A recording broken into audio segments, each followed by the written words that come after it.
how's it going, YouTube? This is Skul, and yet, this is not clickbait, this is real. I'm finally getting back into the Pokemon trading card game.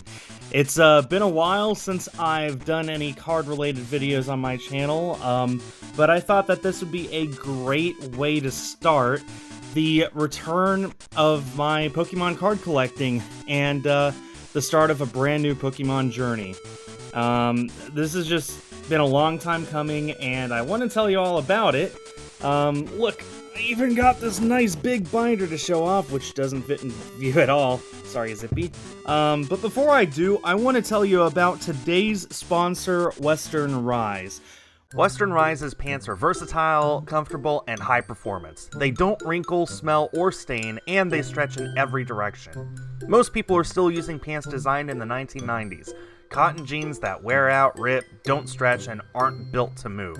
Look, I'm not exactly a pants connoisseur. I mean, have you seen how I dress? But let me tell you, these are the most comfortable pants I've ever worn. I took them with me on my most recent vacation, and after experiencing how comfortable and fashionable they are, I will never go back to regular jeans. Here's the best part. The Western Rise team is so confident that you'll like their pants that they'll let you test drive your own pair for 7 days. You can test multiple sizes and colors, and they won't charge you unless you keep them.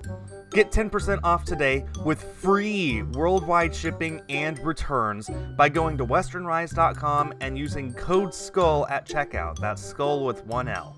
The link is in the description. Thanks once again, Western Rise, for sponsoring today's video.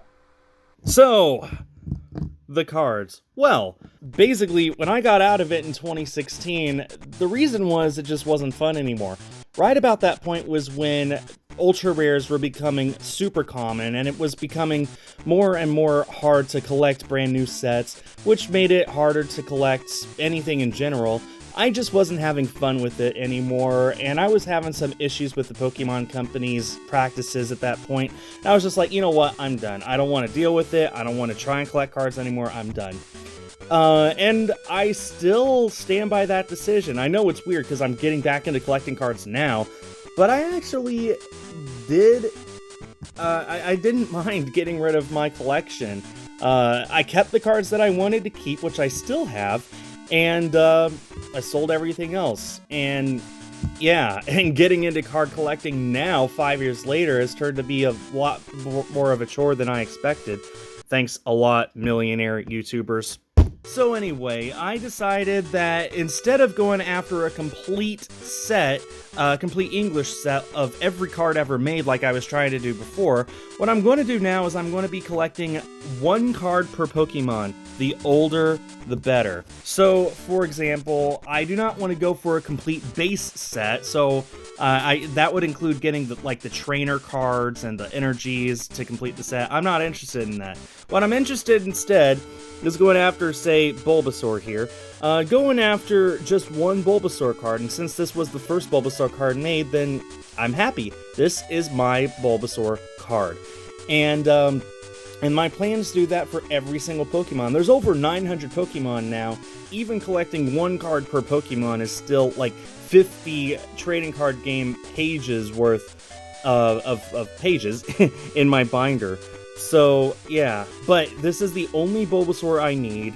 I'm very happy with it. There will be exceptions. I'm not stupid enough to go for a base set Charizard. I'll just be happy to get some nice one. A promo even. I don't care. But, you know, I am actually really nostalgic for these old cards, for stuff that was released when I was growing up, when Pokemon first came out. This is what I care about, and I wanna try and get back into it. And just collecting one card per Pokemon, I feel, is a good compromise between not emptying my bank account trying to collect Pokemon cards, but also not feeling depressed thinking about, you know, the good old days when I used to collect. And you know what? I loved collecting back then, and I think I'm going to love collecting now even more. Of course, the hard part is that these are still hard to get. I mean, when I first started collecting cards, like in 2012-ish, this card here, I can't believe I just did that. Devalue, devalue, devalue. These cards, even from base set, like, if it were common and uncommon cards, you could get like a pack of 50 for 10 bucks off eBay. That's how I got a lot of my early commons and uncommons. Yeah, these cards were dollars per card that I got here. I am very disappointed with how much I had to pay for the nice assortment, but I did get a nice assortment. So anyway, I got these at the most recent convention I went to. It's called Collecticon. You're seeing some video right now. I went there mainly to meet Sarah Netta Cheney, the current voice of Ash, and Eric Stewart, the original voice of Brock. I got their signatures. As you can see, they are excellent signatures on my posters that I now put on my wall. But it turns out this was actually a Comic Con focused on like trading cards and stuff like that, which, hey, if ever I were to get nice deals, uncommons and uncommons, it would be at a convention, right? Right? I had a hard time finding vendors who were selling stuff this old that wasn't, hollows and graded stuff, it really made my skin shiver when I saw tons and tons of stuff that had like 5, 6, even 7 figures. Someone was selling a collection of PSA 10 first edition cards for like $1 million, and they had people who were lining up to give contact info. But no, I eventually found a vendor who had a lot of singles from all the Wizards of the Coast era, which is exactly what I was looking for. And I was happy with the prices. So this is how my Pokemon journey begins. This video, what I got today, the first cards that I have bought in 5 years. And wow, here's one of them. I'm just going to show off the cards I got in Pokédex order, because that's how they'll be going in the binder. And then I'll show putting them in the binder at the end of the video. So, of course, you've been seeing Bulbasaur this whole time. There we go, Bulbasaur from base set. Of course, we got Charmander, and I've always loved this Charmander card. This, I'm pretty sure, was my very first Pokemon card ever. I didn't buy a booster pack to get it. One of my best friends had plenty of duplicates, and he just gave one to me. Actually, the one I had was first edition. I know that for a fact. Getting a first edition Charmander now, yeah, good luck. So anyway, I'm happy with just a unlimited from base set. Just absolutely beautiful Charmander card. And a Charmeleon to go with it. Don't have Charizard. Yeah, don't be silly. Like I said, when I get Charizard, I'll probably just find nice, like, recent art from a promo pack or something that doesn't cost too much. Anyway, but Charmander, Charmeleon for base set, I will happily take. We also got Pidgeotto, and I just went into the con expecting commons and uncommons. This is a non-holo rare. In fact, I got a few of those. I got a few things today that I wasn't expecting, including a first edition Spearow. It's from Jungle, not from base set, so the first edition doesn't mean much more, but still. Isn't that kind of cool that I actually ended up with some first edition cards without meaning to, and, it actually didn't cost much more. So, like, for 50 cents extra, I'm like, you know what, why not, right? I also got a base set Pikachu, and this card, when I was first thinking about what I wanted to collect, I was like, I want to aim for 1 card per Pokemon, but then that would mean I'd have to pick between this and the Jungle set Pikachu, which I like the art for more. I ended up getting this one today just because it's base set, and like I said, I'm aiming for the oldest set possible per card. But I might get a Jungle edition at some point. I don't think I want many duplicates, but I at least wanted this, so I got it. Next up is Sandslash, a first edition from Fossil, and I only got this because they didn't have any unlimited, and this was like, this wasn't expensive. None of these cards were expensive. Like, I think the most I paid for any of these cards was $6, so yeah, don't worry, I didn't overpay on anything. But yeah, a first edition Sandslash, which is an uncommon. A first edition Oddish from Jungle. Man, I just love this old art. I think that's computer graphics, and it's just, primitive Pokemon cards. This is why I'm getting back into it, for the art. So I have something to look at and hold that I would have looked at and held in my hands, back in the 90s. We got a first set Meowth from Jungle, which is probably the only one I'm going to get of that. Got a non-holo rare Victory Bell from Jungle as well. Got a little scratch there, just knock it off. And there too. Whatever. So, yeah, man, I love this old art. I know it's just Sugimori art that they stuck on the card, but man, I just, it's just beautiful. That's why I'm getting back into this. I've always loved the older cards more than the newer cards anyway, so that might be part of the reason I'm doing this.